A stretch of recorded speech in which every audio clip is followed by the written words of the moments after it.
Sixth most common question: if Islam allows a man to have more than one wife, why does not Islam allow a woman to have more than one husband?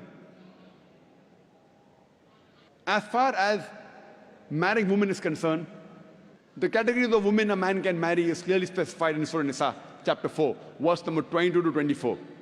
And it's mentioned in Surah Nisa, chapter 4, verse 24, that you cannot marry a woman who's already married. That means in Islam, a woman cannot have more than one husband. Before I give you the real reason, imagine there's already a scarcity of women finding husband. If a woman has more than one husband, this scarcity will increase.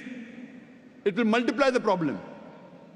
Let's analyze what are the logical reasons that Islam prohibits a woman to have more than one husband.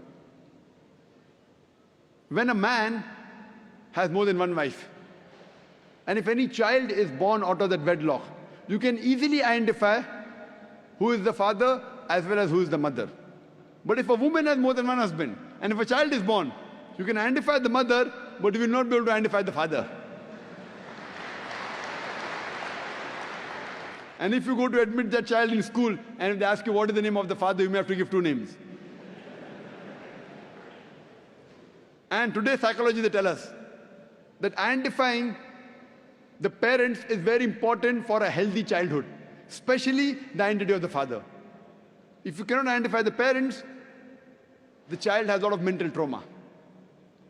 Today, after science has advanced, I'm aware that there is DNA testing and genetic testing, where you can identify who is the father and who is the mother, though it's not very accurate. But even if I agree that maybe after a few years it becomes accurate, yet it has happened recently. All these years it wasn't there. And this is not the only reason why a woman is not allowed to have more than one husband. There are various other reasons.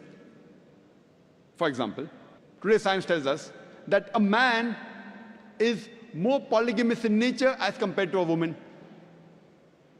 Today science tells us that because of the various behavioral and psychological changes that take place in a woman during menstrual cycle, she cannot do the role of multiple wives simultaneously. Whereas a man, he can do the role of multiple husbands simultaneously.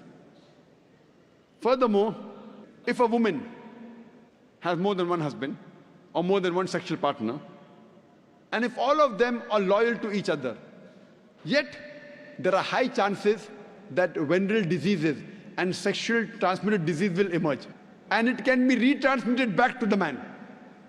Whereas if a man, today medical science tells us that if a man has more than one sexual partner, has more than one wife, and if all of them are loyal to one another, there are hardly any chances of venereal diseases or sexually transmitted diseases emerging in them. So scientifically also, and medically, it's no problem for a man to have more than one wife, but it's problematic for a woman to have more than one husband.